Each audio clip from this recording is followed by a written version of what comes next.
Welcome to Dreamseed VR. I'm your host, Sarah Finn, and this is your second installment of the news. It's the 20s, and we have some really exciting topics, including psychedelics, VR, tech, and art. Scientists at the University of California, Berkeley have interviewed over 2,500 individuals in China as well as the United States over a variety of songs and genres to map out the emotional response to music. We now have a more full understanding of how music impacts the human mind and emotions over a multicultural perspective. Zero Space in New York City is an immersive art exhibition which lets the audience members enter an alternate dimension. Other psychedelic immersive art installations include the now famous Meow Wolf, Wisdom LA, Team Lab, as well as Gray Area SF. In tech news, genetic engineer Heng Jinghui was sentenced to 3 years in prison by China for genetically altering 3 embryos that were brought to term and birthed into, human beings. These 3 children had their genomes altered as a means of preventing them from as easily acquiring the HIV virus. On Monday, SpaceX launched its third batch of 60 mini-satellites into orbit, part of its plan to build a giant constellation, thousands of spacecraft that will form a global broadband internet system. Hyundai announced Monday it would mass-produce flying cars for Uber's aerial rideshare network, set to deploy in 2023. The White House is proposing new rules to guide future federal regulation of artificial intelligence used in medicine, transportation, and other industries. AI watchdogs who have warned of a lack of accountability as computer systems are deployed to take on human roles in high-risk social situations such as mortgage lending and job recruitment.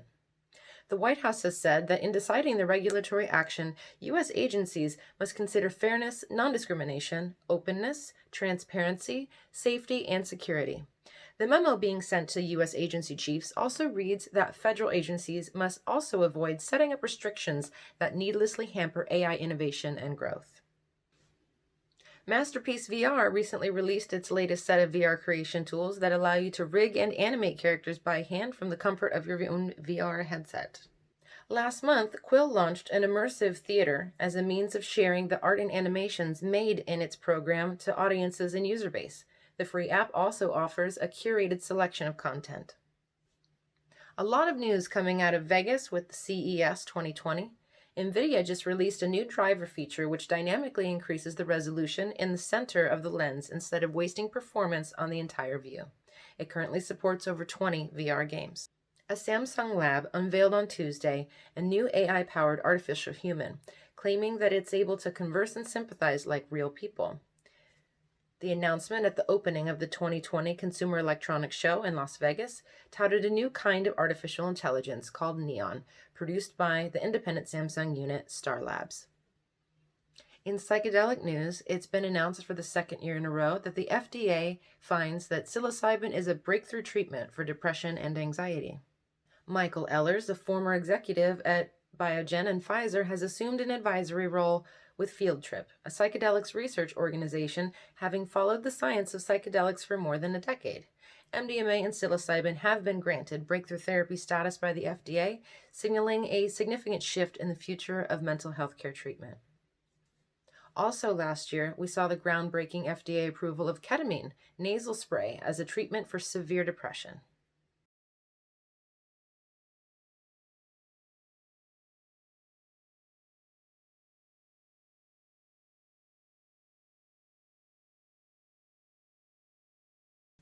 Welcome back to Dreamseed VR. I'm your host, Sarah Finn, and this is Nostalgia. In our first episode, Ethos, we dove into some definitions regarding psychedelics as well as cyberpunk culture. This time we're going to peel back a little bit more info regarding a word called cybernetics. Cybernetics is a transdisciplinary approach for exploring regulatory systems, their structures, constraints, and possibilities. Norbert Wiener defined cybernetics in 1948 as the scientific study of control and communication in the animal and the machine. Contemporary cybernetics began as an interdisciplinary study connecting the fields of control systems, electronic network theory, mechanical engineering, logic modeling, and the evolutionary biology and neuroscience. Cybernetics as a discipline was firmly established by Norbert Wiener. as well as others, including the mathematician Alan Turing and W. Gray Walter, one of the first to build autonomous robots as an aid to study animal behavior. In the United States, Weiner decided to introduce the neologism cybernetics, coined to denote the study of teleological mechanisms, into his scientific theory. It was popularized through his book, Cybernetics, or Control and Communication in the Animal and the Machine, from MIT Press and John Wiley & Sons, New York, 1948. So in layman's terms, cybernetics is essentially the study of human, animal, and mechanical systems, their feedback loops, and energy cycling, as well as information theory. One of the reasons why this is particularly significant is because the field of cybernetics actually bridges animal systems, ecology, information theory, and computer science. That computer science leading to fields like artificial intelligence and the interface between the human mind and computers, like we see in modern times with the new advent of the technology that's the basis of Elon Musk's Neuralink. In order for animal behavior to be translated into information that a computer system can understand, there needs to be a common ground between these different systems and the energy that they cycle between one another. The original concepts revolving around the ecosystem were actually a way of describing energy cycling between different species, whether that's flora or fauna, or even down to mineral deposits and other things like water. The cycling of this chemical and biological energy was seen as akin to the way electricity flows through circuits. I'm definitely oversimplifying some of these ideas. If they intrigue you more, please, I invite you to go look them up. They're really intriguing and fascinating, but there's no way to do them justice in a short video like this. Norbert Wiener's work is really interesting, and I say his name wrong a lot, so forgive me. You can watch some other interesting YouTube videos and figure out how to say his name properly. If you haven't noticed, I'm dressed up particularly silly for this broadcast, and the reason being is because it's the 20s, and I wanted to combine two unique aesthetics, the 1920s flapper girl and cyberpunk. And here I am, a cyberpunk gynoid flapper girl. So in honor of this weird mashup, I wanted to go down a nostalgic rabbit hole and give you some special cinema recommendations this week. Some of the cinema recommendations I have this week include a film called Brainstorm. Brainstorm is starring Christopher Walken as well as Natalie Wood, and it's about a scientist who manages to record the near-death afterlife experience of a woman and then experience it himself through this recording and brain interface device. It's sort of an older film, but it tackles some really interesting ideas, and some of the abstract representations of the afterlife are really beautiful and psychedelic. I highly recommend it, and on a weird cultural note, I do believe it happens to be the last film that Natalie Wood starred in, so strange. Speaking of strange, the second film that I have to recommend to you this week is a film called Strange Days. Now this film, I believe, was in the early 90s, and it's set in 1999 in Los Angeles, right before the turn of the new millennium. This film is also about a way of recording subjective brain waves into experiences that can then be shared with other individuals. And content warning, this film is gritty. It's dark, it has a lot of violent themes, but it's also a very interesting take on the subjective nature of experience and what is taboo and what isn't. So it's sort of a psychological thriller that includes dreamlike simulation, VR-like subjective experiences, as well as some gritty social themes at the turn of the millennium. This week, I also have another recommendation in a film called The Cell, directed by Tarzim Singh in 2000. It stars Jennifer Lopez, as well as Vincent D'Onofrio and Vince Vaughn. So this is another film that has sort of VR overtones in the sense that it's about an investigator who goes into the mind of a serial killer in order to find out where he's keeping his latest victim. And Jennifer Lopez, being that investigator, does a dive into the mind of this violent serial killer. It's sort of like Inception meets Silence of the Lambs. It has incredible aesthetic quality to it. Tarzim Singh makes beautiful references to contemporary art in many of the scenes, and in general, it's also got sort of a content warning as far as violent themes and a couple unpleasant moments.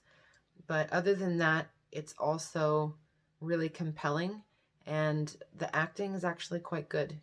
13th Floor from 1999, directed by Joseph Rusnak, also starring Vincent D'Onofrio. I hope I'm saying his name right. It also has Craig Bierko and Gretchen Mol. 13th Floor is a film about simulation theory. It's a sort of noir film set in the past, where characters are sort of discovering that their world isn't quite as it seems, and neither are their identities. It's difficult to spoil this film only because it's got so many complexities, but having come out in 1999, it was competing with another little film that we might know of called Matrix.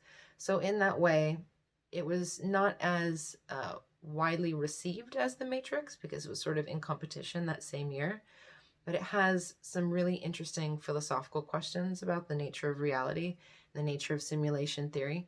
And it also has a beautiful stylistic quality to it, being set, I believe, in the 20s or 30s in the simulation. So that's the 13th Floor.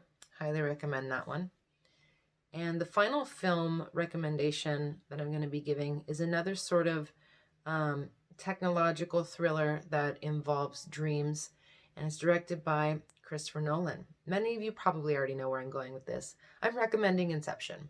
For those of you that haven't seen it, it was released in 2010, directed by Christopher Nolan. It's considered a modern classic, and it's a star-studded cast with Leonardo DiCaprio, Joseph Gordon-Levitt, Ellen Page, Cillian Murphy, and Tom Hardy.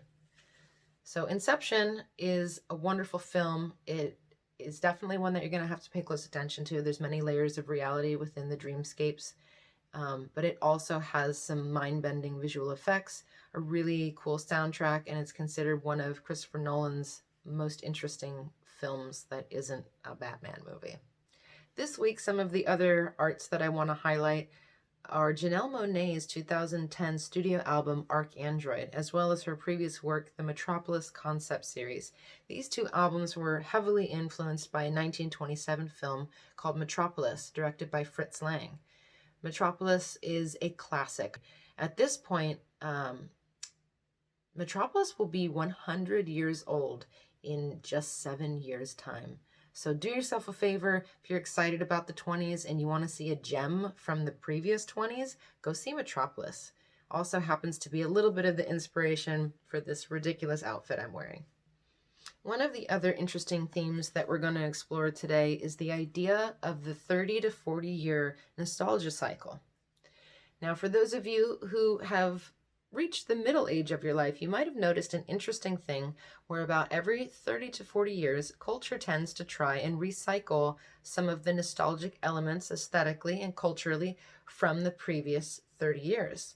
So for those of us who were born in the 1980s and are now reaching our 30s, we've started to notice that there are lots of 80s elements being reincorporated into culture in a fresh new way. This also goes for the 90s, but in particular right now we're seeing a resurgence of a lot of the sci-fi and cyberpunk elements of the 80s coming back, aided by the development of new technology that's making some of those previously fantasy elements real life. Some of the other ways that you might notice this 30 to 40 year nostalgia cycle is in cinema. If you look at the 80s classic Blade Runner, you'll notice that the film noir quality of the film is on a 40-year nostalgia cycle. Made in the 80s, a lot of the references are hearkening back to the film noir era. Film noir was quite a long period, sort of private eye detective thrillers, and noir tends to be an aesthetic that's hallmarked by dark shadows, high contrast, a lot of mystery, and femme fatales. In Blade Runner in particular, the femme fatales are the characters like Pris or even Rachel. Rachel being a little bit less of a femme fatale, but if you happen to read Do Androids Dream of Electric Sheep? She takes on a much more femme fatale quality in her interactions with Rick Deckard and his pet goat. Yes, Rick Deckard not only had a pet sheep, but a pet goat in the book. Go read the book. If you like the work that we're doing here at Dreamseed VR, please check out our main website where we'll be hosting all of our recommendations as well as our featured artists, and check out our Patreon at www.patreon.com/Seraphin. Thanks for watching and catch us next time.